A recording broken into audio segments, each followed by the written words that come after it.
Bienvenidas y bienvenidos al podcast Sin Violencia, que forma parte del proyecto Vida Sin Violencia de la cooperación suiza en Bolivia, que se amplía en alianza con la Agencia Sueca de Cooperación Internacional para el Desarrollo ASDI, implementado por Solidar Suiza.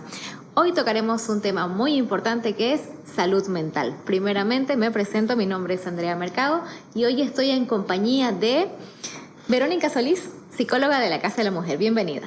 Gracias por la invitación. Espero que esta charla sea muy amena y comprensiva para las dos. Claro que sí. Muchísimas gracias. Coméntanos primero, ¿qué entendemos por salud mental? Para empezar, sobre la salud mental, se refiere al equilibrio cuando está relacionado con nuestra inteligencia, el comportamiento y nuestras emociones. Cuando hablamos de un trastorno, se refiere cuando estas tres paralelos se han desequilibrado o se han roto las cadenas, ¿no? Donde una persona pierde la posibilidad de tomar decisiones o de ser independiente en el contexto que les rodea. Muy bien. ¿Hay diferencia entre la salud mental tanto de hombres o de mujeres? Sí, desde un enfoque feminista hay una diferencia muy grande cuando nos referimos a un contexto machista, ¿no? O a un sistema patriarcal, que ser mujer es un riesgo, ¿no? Incluso antes de nacer, cuando se dice que va a ser niña la que va a nacer, ya hay todo un pronóstico de que esa vida de la niña va a sufrir. Entonces la salud mental de la niña tiene que adaptarse hasta la adultez todo el tiempo en cómo cuidarse desde el cuerpo, cuidarse en el comportamiento y ser mujer, servir para los otros. Entonces nuestra salud mental siempre está en riesgo, podríamos decirlo, ¿no? Adaptándonos en un contexto muy cruel para el sexo femenino. Muy bien. Verónica, y coméntanos cómo pasa esto en la adolescencia. Hablábamos un poquito de la niñez, luego vamos creciendo, ¿y cómo afecta esto en la adolescencia? Bueno, en la infancia en sí se va aprendiendo todo lo que son los valores, las normas de la sociedad, ¿no? Y hay diferencia justamente ahí, lo que es ser niña y lo que es ser niño. Y en la adolescencia se vuelve como a reafirmar estos nuevos valores y ahí es cuando se encuentran los conflictos. Cuando en la adolescencia tanto niña o tanto adolescente, hombre o mujer, están buscando su identidad, están descubriendo su sexualidad, se confronta con estas normas y prohibiciones que hay dentro de la familia y este sistema. Por ejemplo, la sexualidad femenina, cuando aún todavía hay tanto valor de que la mujer tiene que preservarse todo su sexo para el hombre, ¿no? Que incluso ahora en la adolescencia se sigue pidiendo hasta la prueba del amor. O cuando la adolescente mujer busca usar algún método anticonceptivo para prevenir un embarazo en la adolescencia, se la ve mal, ¿no? Se la ve mal cuando está tomando una opción responsable. Y son cuestiones donde ahí nace la culpa para las mujeres, ¿no? Y donde el hombre se reafirma su masculinidad o su machismo, quien tiene más mujeres en su vida activa sexual, quien más muestra sombría a través de la agresión con otros hombres adolescentes. Entonces se reafirma todo lo que han aprendido en la niñez, ¿no? Y es por eso que decimos que la salud mental también es diferente para los sexos. Y también es una respuesta cuando las niñas y adolescentes sufren violencia, porque muchas veces guardan el secreto o porque les cuesta denunciar dentro de la familia o alguna persona cercana de confianza, porque su estructura mental está codificada así, que tiene que servir al otro, tiene que obedecer al otro, ¿no? Entonces, es así que la salud mental desde el feminismo se ve desde otra mirada. Muy bien. ¿Cómo podemos identificar esos indicios de violencia tanto en niños y jóvenes? Ya, como decíamos que en la adolescencia se reafirman, ¿no? estos valores y estas prohibiciones según el sexo. Cuando ingresamos a una relación amorosa, otra vez se vuelve a reafirmar, porque las primeras relaciones amorosas son con los padres y las madres, ¿no? O las personas tutoras de los niños y niñas. Entonces, cuando ingresamos a una relación amorosa en la adolescencia, los primeros indicios de violencia se pueden reconocer cuando en sí la víctima está en una posición de renuncia y sacrificio para mantener esa calma en la relación. ¿Y cuál es esa renuncia y sacrificio? que muchas veces nos toca a las mujeres, ¿no? Desde el sexo femenino, de que renuncia a sus amistades, renuncia incluso a la lealtad de su familia, ¿no? Porque ahora tiene que tener lealtad a su pareja, renuncia a las redes sociales, a su forma de vestir o a su estilo de vida. Y ese es un sacrificio que hace para tener un equilibrio en la relación. Y el equilibrio es de abuso de poder. Quien tiene el poder y quien renuncia y se sacrifica para el otro. Esos serían los primeros indicios de violencia. Y no se notan, ¿no? A simple vista, porque comenzamos de salir con las amistades o comenzamos a mentir a nuestras familias, comenzamos a cambiar nuestra vestimenta o incluso comenzamos a cambiar nuestra personalidad según cómo le agrada a la otra persona, ¿no? Quien está abusando de su poder y la otra persona no hace ningún tipo de sacrificio. Entonces, esos son los pequeños indicios, pero que no se lo nota a simple vista, porque la violencia se ha convertido en una manera más de demostrar afecto. Por ejemplo, los controles y los celos es parte de la violencia, pero está tan normalizado que creemos que es una forma de afecto, que o esa persona quiere saber a cada momento dónde estoy porque me quiere cuidar, entre comillas, ¿no? O porque controla mi forma de vestir, porque me quiere proteger de otros acosadores o abusadores, ¿no? Entonces el control se vuelve una forma más de mostrar afecto. Entonces, por eso es muy difícil reconocerlo. La sociedad misma es violenta con las mujeres. Y el uso excesivo del poder o el abuso del poder es así como se ha creado también esta cultura, ¿no? Muy bien, y si, por ejemplo, nosotros conocemos a personas que son víctimas de violencia, ¿cómo yo, amiga, familiar o vecina, puedo ayudar a esta persona que está siendo víctima? Sí, ¿cómo poder brindar esta contención emocional, ¿no? A víctimas sobrevivientes de violencia? Lo primero que es la escucha activa. Todas en algún momento hemos sido esa amiga escuchada o nos ha tocado escuchar a otra amiga, ¿no? O ya sea una madre, una hermana, una vecina. Entonces la escucha activa que da esa dignidad a la otra persona, ¿no? Que su testimonio cuenta. Hacerle ver que sí creemos en su palabra, que no hace falta otra prueba más, ¿no? Que no está sola y que en cualquier momento o cualquier decisión que ella tome, sienta la confianza que puede volver a acudir a usted, por más que vuelva con el agresor o por más que no quiera realizar la denuncia, porque a veces el agresor puede ser el padre, el hermano, el vecino, la pareja, quien sea, ¿no? Entonces muchas veces en vivir en situación de violencia nos empuja a guardar el secreto, ¿no? Entonces nosotras, además de brindar esta contención emocional a través de la escucha, es demostrarle que no importa la decisión que tome, pero es necesario que confíe en ti y que pueda acudir las veces que quiera. Porque nosotras comprender esa situación, que ella está en situación de víctima y que su salud mental está quebrantada, que hayamos hablado del equilibrio de la inteligencia, las emociones y el comportamiento. Entonces la situación de víctima no le permite ver con claridad, ¿no? O tomar una acción de protección. Entonces comprender esa situación que ella está como víctima y que puede ser que regrese con el agresor, porque estamos hablando de un abuso de poder. Comprender esa situación, entonces nos permite decirle esas palabras, que no importa la decisión que tome, pero puede acudir en nosotras las veces que desea.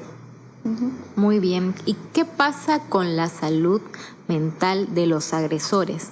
¿Se trabaja en ello? ¿No se trabaja? Coméntanos un poquito. Desde el feminismo siempre decimos que los agresores no son unos monstruos como nos quieren vender, ¿no? O que son unos pervertidos o que son unos enfermos mentales, porque en realidad son hijos sanos del patriarcado. Y cuando decimos que son hijos sanos, es porque estamos en esta sociedad tan machista. Y cuando a veces nos enfrentamos a otras personas que nos dicen, pero ¿qué más piden? Si hay montones de leyes, si hay tanto trabajo de prevención contra la violencia, todos los días se habla de violencia y presupuesto para todo, ¿no? Pero la realidad es que en Bolivia, cada semana creo que hay un feminicidio, Cada día hay por lo menos 5 violencias sexual y cada día incluso mueren mujeres en abortos clandestinos. Cada día las niñas sobrevivientes de violencia sexual son obligadas a ser madres e incluso algunas mueren en ese proceso. Y cada día desaparecen niñas, adolescentes y mujeres para ser explotadas sexualmente. Entonces, eso nos dice que no ha habido ni una transformación ni un cambio, ¿no? Que ser mujer es un riesgo todos los días. Y la diferencia de vivir alguna situación de violencia entre usted y yo, el único factor es ser mujer. Nada más, el único factor común, ¿no? Entonces, cuando vemos esta realidad de todos los días, y hablamos de los agresores como si ellos fueran unos monstruos que las víctimas no lograron identificar o no lograron ver. En realidad no, son hombres que se han formado con ese pensamiento, ¿no? de poder y de que pueden subordinar a la mujer. Porque ¿qué les pasa en el pensamiento a un hombre común que puede ser padre, puede ser un hermano, puede ser o un funcionario público, que ve a una mujer caminando sola por una calle, tiene las posibilidades de poseer ese cuerpo, lo hace. La viola y la mata y sigue su vida normal. Entonces son hombres que se han criado con ese pensamiento y ese comportamiento machista, ¿no? De subordinación y de poder. Y que el hogar es el principal lugar donde se han cometido los peores delitos del mundo. Las violaciones, las explotaciones de las mujeres se cometen ahí, ¿no? Y los feminicidios también. Entonces, si nosotras nos criamos en un círculo familiar violento y los centros educativos, los centros de salud, las políticas, todo está pensado desde esa manera. Por ejemplo, las políticas públicas. Nosotras estamos muy a favor en realidad de la despenalización del aborto, pero ni siquiera como despenalización, porque el aborto ni siquiera tendría que estar en discusión, ¿no? En la política. Pero una política que se crea desde una mirada masculina, donde pone solo algunas condiciones, qué tipo de mujeres tienen que acceder a decidir sobre su cuerpo, son las mujeres que han sobrevivido a violencia sexual o son mujeres que su vida ha estado en riesgo. Las otras mujeres no entran en esa categoría. O la ley 348, que garantiza una vida libre de violencia, igual ha sido pensada desde una mirada masculina, donde una mujer sobreviviente de intento de feminicidio está obligada a ver al padre para la custodia de los niños o para la asistencia familiar, está obligada a verlo cada cierto tiempo por los niños. ¿Quién en su sano juicio va a decir esta mujer sobrevivió a un intento de feminicidio, el hombre intentó degollarla o la degolló, pero después la abandonó en una carretera, sobrevivió? Pero en la política dice que los niños tienen derecho a ver a sus padres. Entonces, los niños, al acceder a ver a su padre feminicida, entonces, ¿cómo vemos desde las políticas, ¿no? ¿Quién crea estas políticas? Todo ha sido creado desde una mirada masculina. Y ahora nos preguntamos, los agresores no son unos monstruos, son hijos sanos del patriarcado desde esa mirada. Y cuando decimos que tienen que tener una rehabilitación, cuando un feminicida, un violador o uno que intenta cometer un feminicidio va a la cárcel, se supone que la cárcel es una institución de rehabilitadores, ¿no? De delincuentes. Pero más bien ahí en la cárcel es donde perfeccionan todos sus delitos. No hay ningún procedimiento que los rehabilite. Y salen de las cárceles incluso con más odio, donde si no la mató a la víctima, sale para matarla. Como vemos todos los días estos casos, ¿no? Y sí, claro, debería haber, pero no lo hay. Ni siquiera para las víctimas, porque aquí deberíamos preguntarnos qué hace el Estado para brindar toda esta restauración a las víctimas. Empecemos de la salud mental en Bolivia y en Latinoamérica, es privada. No hay ningún servicio de salud mental gratuita, ni tampoco psiquiátrica. Y para las víctimas sobrevivientes de violencia, ya sea de sobrevivientes de explotación sexual por la trata de personas, sobrevivientes de violencia sexual o de intentos de feminicidio, no hay No, ni una de las víctimas accede a un servicio de terapia de salud mental en Bolivia. Entonces, si las víctimas no tienen, peor para los agresores. No hay eso, ¿no? Es una realidad triste que pasamos bastante y realmente, como tú lo has dicho, la educación desde la familia, desde la casa, es algo muy importante. Nos comentabas en ese sentido que la Casa de la Mujer tiene una plataforma. Sí. Háblanos un poquito más sobre eso y de qué manera ayuda a las mujeres. Como la violencia machista también ha mutado con la tecnología, ¿no? Ahora, por ejemplo, los agresores usan las redes sociales para captar a sus víctimas, ¿no? Entonces, nosotras también usamos las redes sociales para contribuir, ¿no?, a la erradicación de la violencia machista. La Casa de la Mujer cuenta con sus redes sociales, Facebook, Instagram, cuenta con Twitter, también cuenta con un número de WhatsApp y una plataforma virtual dentro de su página web que se llama Consultorio en Línea. También lo pueden encontrar en las redes sociales y del Facebook, esta página web que rompe el tiempo y fronteras, ¿no? Incluso nos han escrito familiares de víctimas extranjeras, por ejemplo, de Brasil y Perú nos escribieron pidiendo refugio acá en la Casa de la Mujer, que la hermana o su mamá está en Bolivia viviendo situación de violencia, no sabe dónde acudir o no tiene documentos y nosotras brindamos este refugio, ¿no? Y nunca pedimos un documento, solo basta la palabra de la víctima, ¿no? Es así que contamos con todas estas redes sociales y plataformas virtuales para romper el tiempo y espacio, ¿no? Qué bueno. Realmente es muy difícil a veces para las víctimas romper y perder el miedo, ¿no? Perder el miedo, como decías, también cuidan mucho lo que es la confidencialidad, entonces de cierta manera buscan a quien acudir y me parece muy importante que la Casa de la Mujer pueda brindar esta ayuda a todas las personas que están sufriendo, ¿no? Para poder cerrar un poquito, también nos decías sobre la escucha activa que hay que tener con las personas y que están siendo víctimas y que es muy importante guiarlas, ¿no es cierto? Sí, lo importante no está en que la víctima realice la denuncia, ¿no? Lo importante es brindar esta contención emocional de que ella se sienta acompañada, comprendida y luego ya se puede hacer otras preguntas, ¿no? Por ejemplo, ¿quién es el agresor?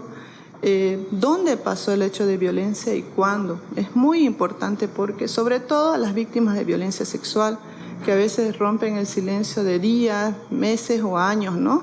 Entonces es importante saber quién lo hizo, dónde y cómo, ¿no? Luego, preguntarle también qué ella ha decidido. De esa manera nosotros volvemos a devolverle la dignidad a esa sobreviviente de violencia porque permitimos que ella decida sobre su vida. Decimos, ¿estás de acuerdo en realizar la denuncia? ¿Quieres hacerlo hoy? ¿O qué has pensado hacer? Para que ella también pueda decidir y no nosotras por ella, ¿no? Y si en realidad no quiere realizar la denuncia, comenzar a ayudar en ver cómo disminuir los riesgos, ¿no? Que tenga el número de la amiga, de la mamá, de la vecina, que pueda saber que a su casa puede llegar las veces que ella quiera sin que sea cuestionada, porque muchas veces caemos en eso, ¿no? Ya volvió con el agresor o hasta ahora no quiere denunciar o hasta ahora guarda el secreto, ya me tiene cansada, le dije que haga lo que sea con su vida, ¿no? Entonces volvemos a revictimizarla y volvemos a dejarla sola. Hay que evitar esa situación.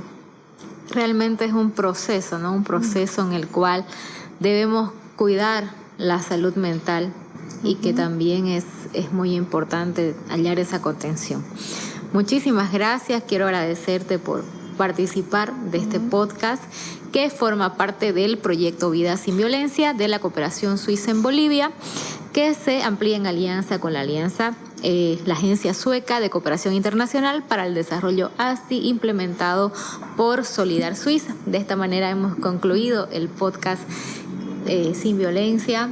Muchas gracias nuevamente a la Casa de la Mujer también por brindarnos el espacio y bueno, realmente nos vamos con un mensaje de reflexión, por favor, quizás para los que nos están viendo. Creo que hay que comenzar a cuestionar, ¿no?, el sistema donde vivimos y que hay que aceptar que aún estamos en una cultura tan machista, ¿no? Porque si negamos esa situación no va a haber ni una transformación. Desde ahí Y luego las mujeres, como son las principales víctimas, comenzaron a crear redes de apoyo, ya sea con las compañeras, en el trabajo, en la universidad, en el colegio, en el barrio, y no estar sola. Eso es lo más importante. Muchísimas gracias. Entonces, un mensaje para que puedan reflexionar y también apoyar a más mujeres. Muchas gracias. Gracias.